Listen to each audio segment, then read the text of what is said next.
Microdose or macrodose? Which one's for you?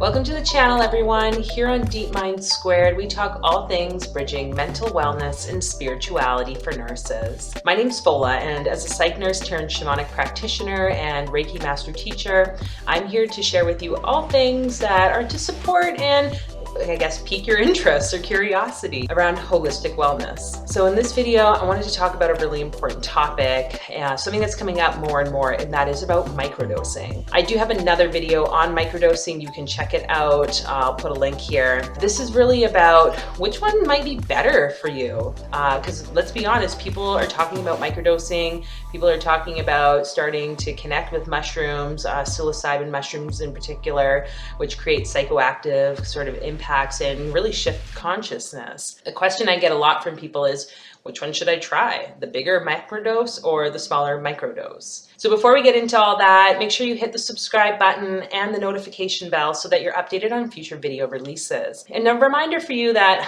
I am not a medical doctor, nor am I giving you any type of medical advice or suggestions around medication.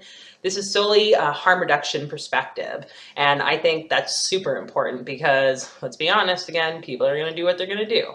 So make sure you make the choices that are best for you. So what do I mean by a macro dose? When we're talking about taking a larger dose or a full dose, I guess we could say, of psilocybin mushrooms, it tends to be around the 1 gram to 3 gram range. So that's a decent amount of dried mushrooms, depending on your own level of sensitivity, depending on your past psychedelic sort of journeying experience. You want to really be mindful about what you're taking and how much. It also depends on the type of mushroom that you're taking, because certain types like penis envy can be a much more intense journey at smaller doses than, say, your golden teachers. So depending on your weight, depending on a lot of personal factors, 1 to 3 grams would be considered a macro dose. Anything above 3 grams, like 3 to 5 grams, would be considered a heroic dose, which I will probably make another video about that because I don't really know if that's necessarily the best choice. I think it's very much from this perspective of go big or go home, patriarchal, masculine, toxic masculine sort of perspective. It's important that we acknowledge our personal body, where we're at, and our intuition, where it's guiding us. So being mindful where you are along that 1 to 3 gram dose.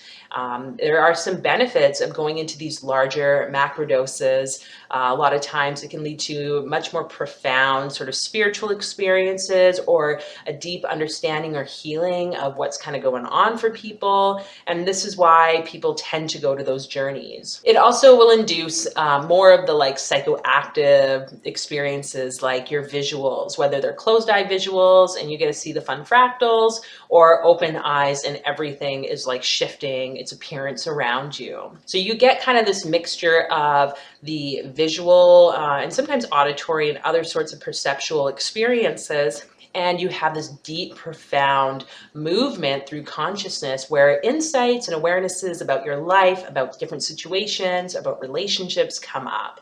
The one thing about these types of macro doses is it can sometimes be overwhelming for people. And this is where I think the microdosing can become such a benefit for some, is this fact that, hey, if you are someone who's very sensitive, especially in my opinion, people who are more empathic, highly sensitive to energy, they can pick up on the other dimensional or beyond the veil sort of experiences, which are made more clearly on psychedelics. Without a proper understanding of what these other dimensional sort of experiences are, whether you want to call them entities, aliens, ghosts, whatever, you can have sometimes a little bit of a fearful experience because, you're not very grounded when you're taking a psychedelic unless you have certain practices in place, which is kind of why you would do some pre-integration or pre-journeying work. Let's talk a bit about microdosing. What exactly is a microdose? So there's not a whole lot of research just yet about microdosing, but I believe this is something that's going to really hit ahead.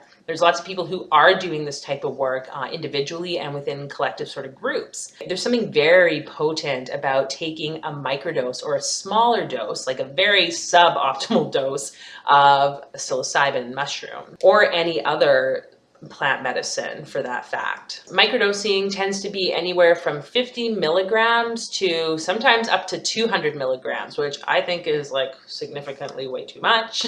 Just my opinion. Don't know, again, why do we have to like overdo these things? This is just a society that we live in my opinion. And we have to remember, it's all about sustainability. So bigger doesn't always mean better. Sometimes that lower dose can just help us to connect to the energies of the plants. And even further from that, some other things, which I'll probably make another video about, is more specifically, how about just connecting to the energy or the spirit of the plant without actually taking it? That's a game changer. But with a microdose, someone would take 50 to like 100 milligrams of the psilocybin, and they would take that over a period of so many days. Different types of dosing schedules exist where someone might take it like every 3 days, or take it twice and then have a few days off and then take it for 2 days again. And it just depends on the person's work-life schedule. Again, being mindful, there's something important here, and this is where we have to talk about that harm reduction. Why are people using psilocybin or using different types of plants? Why are they, whether they're microdosing or macrodosing, why are they turning to these things to support them in their life? And I think it's important that we acknowledge that, okay, if we are turning to these sorts of plants to run and hide from our issues, or to try and like numb ourselves from whatever the thing might be, well, sorry to tell you, but psilocybin might not be the thing to numb it, honestly. You might end up with a more emotional upheaval than anything. But there's something beautiful around acknowledging that, hey, there's something internal that needs to be looked at. And this is not me encouraging you to, again, use any illicit substances. I'm just providing you with information if you're making this choice to turn to this plant. But the benefit, I guess you would say, about microdosing versus macrodosing is, whereas with a macrodose, you're basically gone for the several hours that you've taken it, a microdose allows someone to still pretty much function day to day, depending on the dose and depending on their personal choice. I mean, in my personal opinion, some of the medications and things that we've given people within psychiatry alter people's states significantly way more than even some of the macro doses of psilocybin mushrooms do. So again, outweighing the risk and benefits, understandable that psilocybin is on its way from becoming maybe not so scheduled of a drug, meaning it's illegal technically to purchase that, though there are many places that are allowing the purchasing right now, just like they did with cannabis many years ago, and now look where we are with cannabis. Versus maybe other types of pharmaceutical drugs, you know, you have your Ativan, your other benzodiazepines, there's different types of antipsychotics, antidepressants, and opioids too that create